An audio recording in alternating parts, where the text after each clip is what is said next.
पवित्र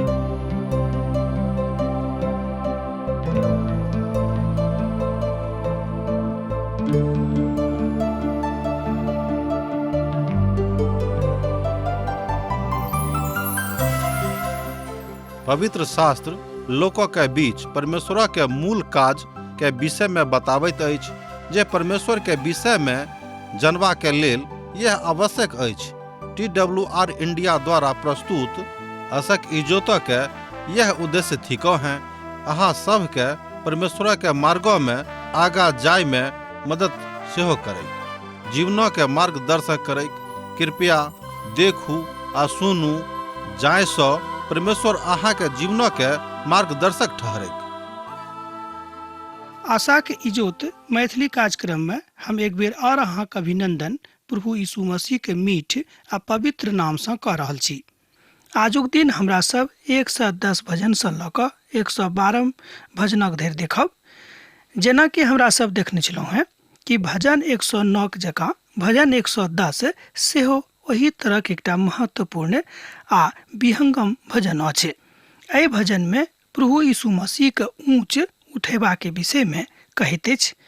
सोच गप में अहाँ बाजि सकैत छी कि एहि भजन में प्रभु यीशु मसीह के ऊंच उठेबा के विषय में गावल गेल छी के। आ यह वो बात आरंभ सँ ल क अखन धरि प्रभु यीशु मसीह के महानता में अहाँ के संगे बा हमरा संगे अछि, जो हमरा सब यीशु के मानैत छी। हमर प्रभु से यहोवा के वाणी यह अछि जे अहाँ हमर दहिया कात बैसू, जाबे धरि हम अहाँ के शत्रु के अहाँ के पैर के नीचा के चौकी नहीं बना देब। एहि तरहक बातक एठाम एक पद में बतायल गेल अछि। त हमरा संगे अहूँ देखियो 110 भजना के एक पद हम अहाँ के लेल पढ़ि रहलो हैं, कनिक ध्यान दियो के। हमर प्रभु से यहोवा के वाणी यह कहैत अछि जे अहाँ हमर दहिना कात बैसू, जाबे धरि हम अहाँ के शत्रु के अहाँ के पैर के नीचा के चौकी नहीं बना दी। एहि तरह हमरा लोकनि देखै छी कि जँ अहाँ प्रभु के सन्मुख में खूब विनम्र भ क विनीत भ क आ हुनक शालीनता में एहि बातक देखबे त पाएब कि जतेक महत्वपूर्ण बात अहाँ के अछि, जतेक समानतावादी तथ्य अहाँ में समायल अछि, ओहि सबटा बातक प्रभु यीशु मसीह की इच्छा के अनुसार हमरा सब देख सकैत छी। एहि भजनक विषय में बहुत बेर नवा नियमक पोथी में बतायल सेहो गेल छी के।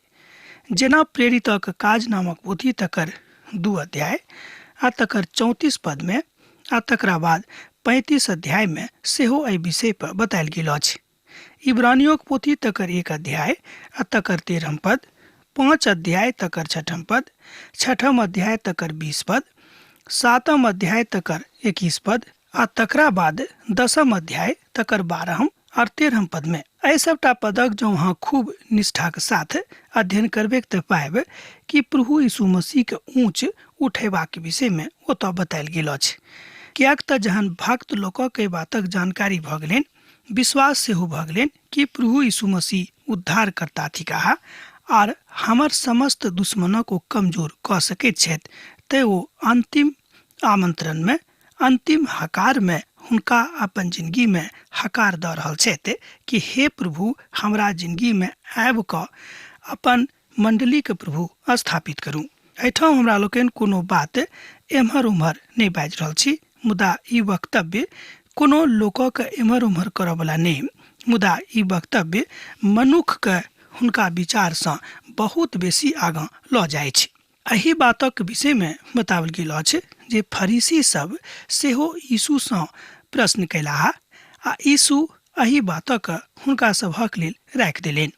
सबसँ प्रश्न पूछल गेल अछि कि अहाँ कोना क अपन यीशु के चिन्हैत छी। हम एकटा प्रश्न अहाँ से कऽ रहलहुँ हैं तम साहेब ने कि प्रभु यीशु मसीह के अहाँ कोना चिन्हैत छी, बा अखन देर हुनका चिन्हलहुँ हैं कि नहीं। अहाँ असमंजस में नहीं पड़ब, अहाँ यीशु के चिन्हैत छी। तकरा बाद हमरा लोकनि एही बातक देखैत छी मत्ती के रचल सुसमाचार तकर 22 अध्याय आ तकर 41 पद में आ तकरा बाद में अहूक आगां 46 पद में एही बातक स्पष्टता से बड किछ बाजल जा सकै छै।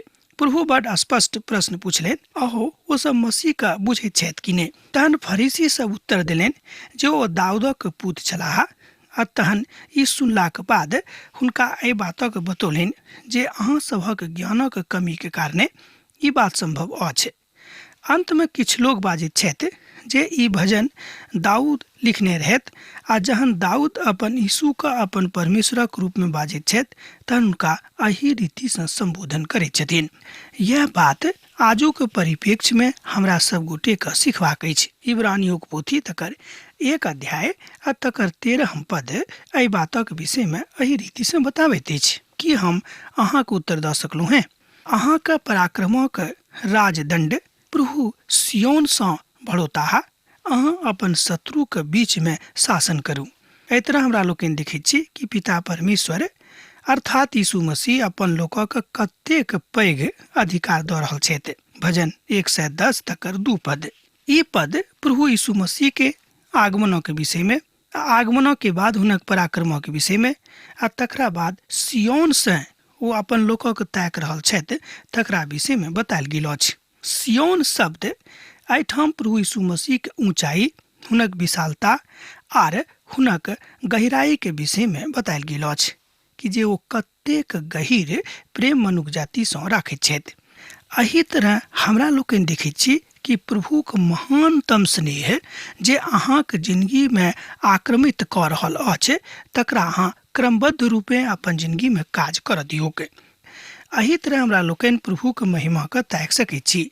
और बहुत देशक लोक आयत और अपने में बजताहा, आओ परमेश्वरक पवित्र पर्वत पर चढ़ कऽ याकूबक परमेश्वरक भवन में आबी, तहन ओ हमरा अपन बाटक देखौताहा और हम तहन हुनक बाट पर चलब, कियाक त प्रभुक व्यवस्था सियोन सँ और हुनक वचन यरूशलेम सँ निकसैत अछि। एहि बातक अहाँ एहिठाम देखैत छी यशायाह के पोथी तकर 2 अध्याय आ तकर 3 पद में। यह बात आजुक परिप्रेक्ष्य में, आजुक संदर्भ में अहाँ के बा हमरा सिखबाक अछि। प्रभु अपन उद्देश्यक पूर्ण अहाँ के जिंदगी के माध्यम सँ कऽ रहल छथि। यह बुझनाइ कतेक रुचिकर भऽ जाइ छै। अहाँक लोक सब अहाँक पराक्रमक दिन स्वेच्छाबली बनैत अछि। अहाँक जवान लोक पवित्रता सँ शोभायमान आर भोरक गरम सँ जन्मल ओसक जकाँ अहाँक लग में अछि। एहि बातक अहाँ एहिठाम 3 पद में देखैत छी। भजन भेल 110। हुनक पराक्रमक दिन में बहुत लोक सब यीशु के दिस एहि बातक देखैत छथि। श्रोता मित्र, जे किछ प्रभु अहाँक जिंदगी में कयने छथि तकरा लेल प्रभु के धन्य धन्य धन्य कहियौक। कियाक त एहि बातक खाली मुँहे टा सँ नहि, मुदा अहाँक हृदय के गहराई सँ एहि बातक निकलनाइ बड़ जरूरी अछि। कियाक त जे काल अहाँक जिंदगी में खत्म भऽ गेल, समाप्त भऽ गेल, ओ घूर कऽ त नहि आयत, मुदा परमेश्वर एहि बातक विश्लेषण कऽ रहल छथि। यह बात आजुक परिप्रेक्ष्य में प्रभुक काजक ओतेक नीक गति सँ ओ नहि देखैत छथि, मुदा प्रभु में ओहि दिनक काज भऽ जेतैक। ई नहि कि प्रभु अपन बातक ओहि काल में अपन आत्मिक आँखि सँ देखबाक अवसर प्रभु यीशु मसीह के लग हमरा सभक लेल दऽ दैत छथि। प्रभु शपथ खयलहुँ हैं, अर्थात जे केओ प्रभु सँ शपथ खाइत छथि और ओ अनेरे पाछाँ घुरि जाइत छथि, ई बड़ निर्दोष वाला बात नहि भेल। ई दोखी वाला बात भऽ गेल कि अहाँ प्रभु के संगे वाचा बनैत छी कि हे प्रभु, अब आजुक दिन सँ हम अहाँक संगे चलब आ हुनका बिसरा दैत छियनि। एहिठाम और एकटा विशेष सत अछि। प्रभु यीशु मसीह महापुरोहित थिकाह, सेहो बात एहिठाम हमरा लोकनि 4 पद में देखैत छी कि प्रभु यीशु मसीह महापुरोहित के रूप में प्रतिष्ठित छथि आ मालिक सदैक रूप में सेहो एहि बातक बतायल गेल अछि। एहिके बाद में इब्रानियों के पोथी में सेहो अहाँ देख सकैत छी कि प्रभु के वचन में ई महानतम एकटा सत लुकायल अछि आ एहि सत का हमरा सभक लेल प्रकट कयल गेल अछि। आ इतिहासक ऊपर सेहो अहाँ उपासनात्मक दृष्टिकोण सँ देख सकैत छी। इब्रानियों के पोथी तकर 5 अध्याय आ तकर 6 पद सँ लऽ कऽ 10 पद में एहि बातक अहाँ देखैत छी। आ प्रभु के वचन में ओ एही बातक बतायल सेहो गेल अछि। ई पद प्रभु यीशु मसीह के मानवीय वाकक रूप में देखायल गेल अछि। एकटा महान वाक अछि। प्रभु अपन महिमा के दिस लऽ कऽ अपन क्रोधक दिन राजसभक चूर चूर कऽ देलनि। ओ जाइत जाइत में न्याय चुकौताहा आ रणभूमि में लोथ सँ भरि जेतैक। ओ महामार आ अन्हार कऽ देतिक आ देश देशक प्रधान चूर चूर कऽ देतिक। अर्थात जतेक देश देशक प्रधान छथि हुनका ओ चकनाचूर कऽ देथिन। एहि बातक सत्यापन हम कऽ सकैत छी 5 पद में और 6 पद में। एहि तरह हमरा लोकनि देखै छी कि अहाँ देख सकलहुँ हैं जे यीशु न्याय करबाक हेतु न्याय करबाक लेल पुनः एहि दुनिया में आबि रहल छथि। भजन 2 तकर 9 पद एहि बातक और स्पष्ट कऽ दैत अछि। अहाँ ओकरा लोहाक लाठी सँ टुकड़ा टुकड़ा कऽ देबेक, अहाँके कुम्हार बर्तनक जकाँ चकनाचूर कऽ देबेक। एहिठाम बाजि रहल छथि कि परमेश्वर जे किओ घमंडी छथि जँ ओ लोहोके बनल छथि तऽ हुनका प्रभु तोड़ि कऽ चकनाचूर कऽ देथिन, जेनाकि कुम्हार जे बर्तन नीक नहि बनैत अछि तकरा चकनाचूर कऽ दैत छथि। एहि बातक हमरा लोकनि देखने छलहुँ हैं भजनक पोथी तकर 2 अध्याय तकर 9 पद में। अर्थात परमेश्वरक महिमा में ओहि बातक बड्ड स्पष्टता के साथ देखनाइ जरूरी भऽ जाइ छै। ओ बाटे में चलैत नदी के जल पीताहा, एहि कारणे ओ मुड़ि कऽ ओ सभक नहि देखताहा। एहिठाम हमरा लोकनि देखै छी कि भजनकार परमेश्वरक ओहि महिमाक बखान कऽ रहल छथि जहन ओ पुनः एहि संसार में हमरा सभक बीच में जतेक लोग विश्वासी छथि राज करबाक हेतु औताहा आ स्वयं के न्यायी के रूप में राजा के रूप में प्रतिष्ठित करताहा। प्रभु के काजक लेल हमरा लोकनि महिमा करबे के ई हालेलुया के भजन कहल जाइ छै। कोन भजन के? 111 भजन के। यीशु के काजक बखान एहिमे कयल गेल अछि। हम अहाँके बाजलहुँ हँ जे हालेलुया के भजन। एहि शब्दक तऽ अहाँ बुझि गेल छी। हालेलुया के अर्थ होइत अछि कि परमेश्वरक बड़ाई होइ के। अर्थात तैं पवित्र पोथी बाइबिल में एहि शब्द के जेना के तेने राखल गेल छी। एहिठाम हालेलुया के भजन अछि 111 सँ लऽ कऽ 113 भजन धरि। हाले में जँ अहाँ भंजनक गुंजन के सुनबेक तऽ अहाँ देख लेब कि सत में ई भजन प्रभु यीशु मसीह के हालेलुया के भजन थीके। प्रभु की स्तुति करूं।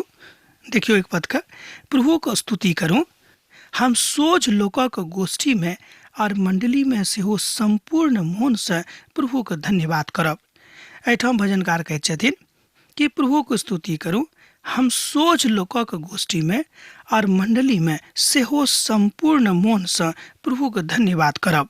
प्रभु के स्तुति करूं होसन्ना एकरो अर्थ यह होइत अछि कि खूब बड़ाई हुए प्रभु के। होसन्ना शब्दक अर्थ यह छै। और हालेलुया हुए अर्थात प्रभु के हम और हृदय से बड़ाई करिए। यह बात भजनकार एहिठाम अहाँके लेल बाजि रहल छथि आ हमरा लेल बाजि रहल छथिन। कियाक तऽ हमरा सब बहुत बेर घमंडी बनि कऽ एहि बातक नीक रीति सँ नहि बुझैत छी। तकरा बाद 2 पद सँ लऽ कऽ 4 पद में जँ अहाँ देखबै तऽ हुनक वैभव के गुणगान कयल गेल छै। हुनक काज वैभव में देखियौक, हुनक काज वैभव में और ऐश्वर्यमय होइत अछि और हुनक धर्म सैत घड़ी धरि बनल रहतिक। ओ अपन आश्चर्य कर्मक स्मरण करौने छथि। प्रभु अनुग्रह करेक और आबेक। अब आजू का वक्तव्य में एहि बातक प्रधानता रूप में बतायल गेल अछि। प्रभु यीशु मसीह के महिमा में एहि बातक महत्तम काज हमरा लोकनि नवा व्यवस्था में देखैत छी, अर्थात नवा नियमक पोथी में देखैत छी। आ जहने हाँ हुनका जरूर एहि बातक देखबेक तऽ पाएब कि उद्धारकर्ता प्रभु यीशु मसीह अब अहाँके सन्मुख में विनम्र भऽ कऽ ठाढ़ छथि। एक बेर और ध्यान दियौ कि उद्धारकर्ता सर्वशक्तिमान प्रभु यीशु मसीह अहाँके सन्मुख में विनम्र भऽ कऽ कोल जोड़ि कऽ ठाढ़ छथि कि हे धिया पुता हमरा लग चलौं। किएक बादो हमरा सभक मन कठोर नहि रहैत अछि? हम तऽ कहब कि बहुत कठोर हमर मन भऽ गेल अछि। प्रभु के एहि तरहक आह्वान का हमरा सब ठुकराबैत रहैत छी, छोड़ैत रहैत छी। ओ अपन प्रजा के उद्धार करौने रहथि। ओ अपन बाचा के सैद घड़ी के लेल ठहरौने रहथि। हुनक नाम पवित्र और भयजोग छनि। एहिमे कोनो शक नहि जे प्रभुक नाम पवित्र और भयजोग छनि। मात्र यीशु के साथ लागू वह अहाँके साथमे लागल छथि। जँ अहाँ यीशुक संगे लागल छी तऽ एहि बातक समागम, एहि बातक प्रणयतम भावके अहाँ बुझि सकैत छी। बुद्धिके मूल, ई पद हमरा बड्ड पसन्द अछि। हम तऽ कहब कि अहूँ लिख कऽ राखि लिअ, भजन 111 आ पद 10। बुद्धिक मूल प्रभुके भय अछि। हम जहिया कहियो एहि पदके पढ़ैत छी तऽ बड्ड गदगद भऽ जाइ छी कि बुद्धिक मूल प्रभुके भय अछि। आ जतेक हुनक आज्ञाके मानैत अछि, हुनका सभक बुद्धि नीक भऽ जेतिक आ हुनक स्तुति सैद घड़ी बनल रहतिक। एहि तरह हमरा लोकनि देखैत छी कि बुद्धिके मूल की थिक, तऽ बुद्धिके मूल भेल प्रभुके भय। एहि तरह प्रभुके भय अहाँके हृदयमे जँ उजागर भऽ गेल अछि आर जँ जन्म न लेने अछि तऽ अहाँ एहि बातक बड्ड उदारताके साथ, बड्ड गुणशीलताके साथ, विनम्रताके साथ स्वीकार कऽ सकैत छी। भजन 112 मनोहरताके विषयमे, एहिठाम मनोहरताके अर्थ यऽ अछि भक्तिक मनोहरता। अहाँ भक्तिके जिन्दगीमे कतेक अखन धरि आकर्षक भेलहुँ हैं, से बात उत्कंठित भऽ कऽ, उत्कृष्ट भऽ कऽ, उत्कृष्ट तत्वक लऽ कऽ अहाँके जिन्दगीमे आबैत अछि। इब्रानी भाषामे एहि बातक बड्ड तथ्यमय बनावल गेल अछि। आ एहि भजनमे इब्रानी के सबटा अर्थात 22 वर्णमालाक उपयोग कयल गेल अछि। ओ जोर अछि, प्रभुके बड़ाई हुनक धार्मिकताके कारणे करूँ आ ककरो एहन बातक नहि बुझियोक जे धार्मिकताके कारणे ओहि आधार पर नहि होइत अछि। यह बात हमरा सब गोटेके सिखबाक अछि कि महाभिरामके कालमे, महातकलीफक कालमे, महाकलेशक कालमे जहन अहाँ संकटमे पड़ल छी तऽ अपन जोगाड़ कोनाक लगोबिक। हमरा सब अपन अपन बुद्धिसँ अपन अपन जोगाड़क लगाबैके प्रयास करैत छी, मुदा जोगाड़ नहि लागैत अछि। कारण की अछि कि हमरा सब घमंडी बनि कऽ प्रभुक सन्मुखमे आबैत छी आ स्वयंके विनीत सरल नहि करैत छी। प्रभुक स्तुति करूँ, कतेक नीक छथि ओ पुरुष। ध्यान दियौ कि प्रभुक स्तुति करूँ, भजनकार कहैत छथि कतेक नीक छथि ओ पुरुष जे प्रभुक भय मानैत छथि और हुनक आज्ञासँ अति प्रसन्न रहैत छथि। एहि बातक एहिठाम भजनकार 112 भजनक एक पदमे बाजि रहल छथि, अर्थात ओ बता रहल छथि कि हम हुनक बड्ड आदर करैत छियनि जे परमेश्वरक स्तुति करयमे स्वयंके बड्ड प्रफुल्लित करनाइ बुझैत छथि। एक गोटे आबि कऽ कहलनि कि जब हम प्रभुक स्तुति करैत छी तऽ हम मोनसँ बड्ड उद्विग्न भऽ कऽ, प्रफुल्लित भऽ कऽ परमेश्वरक महिमाके देखैत छी। अहाँ जे केओ यहोवाक नाम अनेरे लैत छथि, हम हुनका सावधान कऽ रहल छियनि कि अपन प्रभु यहोवाक नाम, अपन प्रभु परमेश्वरक नाम, अपन प्रभु उद्धारकर्ता यीशुके नाम अनेरे नहि लेल करब, किएक तऽ प्रभुके नाम बड्ड महान अछि, बड्ड पवित्र अछि। अनेरे हुनक नामक लऽ कऽ किएक छोट कऽ दैत छी। ऐसे प्रभु अप्रसन्न भऽ जाइत छथि। आजुक संदर्भमे यह बात गुणात्मक दृष्टिकोणसँ अहाँके बुझबाक अछि। एकर अर्थ यह भेल जे अहाँके एकटा उद्धारकर्ताके आवश्यकता अछि जँ अहाँ अखन धरि शान्तिके बखान नहि कऽ सकैत छी। हुनक बाड़ीमे घटना तृप्तिके होइत अछि और हुनक धर्म सदा बनल रहैत अछि। एहि बातक अहाँ देख सकैत छी 112 भजनके 3 पदमे। परमेश्वर कहियो धर्मी लोकक नहि बिसरौताह, बात स्पष्ट अछि। आ नहि ओ कहियो हुनका चोड़थिन आ ओ सब किछु पूरा कऽ कऽ अपन बातक, अपन धर्मक हुनका जिन्दगीमे समाहित कऽ देतनि। सोझ लोकक हेतु अन्हारक बीचमे इजोत उदित होइत अछि। ध्यान दियौ, सोझ लोकक हेतु अन्हारक बीचमे इजोत उदित होइत अछि। भजन 112 पद 4। अन्हार ओ इजोतक आप उदय भऽ रहल अछि, निराश नहि हो, किएक तऽ अहाँके जिन्दगीके अन्हार अब चलि जायत, किएक तऽ यीशु अब अहाँके जिन्दगीके मालिक भऽ गेल छथि। कि अहाँके विश्वास अछि कि यीशु अहाँके जिन्दगीके मालिक भेलाह? अहाँमे सँ बहुत केओ छथि जे बातक ऊपर विश्वास करनाइ आरम्भ कऽ देने छी, किएक तऽ परमेश्वर दयालु छथि। अब अहाँके जिन्दगीके सबटा अन्हारके ओ दूर कऽ देथिन। हमरा सब सत्यमे एहि बातक आगाँ नहि जानैत छलहुँ वा पाछाँ नहि जानैत छलहुँ हैं कि कोना कऽ चलब, मुदा परमेश्वर हमरा सभक हाथक धरि कऽ चला रहल छथि। यह बात आजुक दिन हमरा सब एहि भजनक हालेलुया भजनक खूब उन्मुक्त भऽ कऽ खूब उत्तेजित भऽ कऽ गाबैके प्रयास कऽ रहल अछि। मन कहैत अछि कि खूब उछलि कऽ गाउ, किएक तऽ प्रभु अहाँसँ नेह राखैत छथि।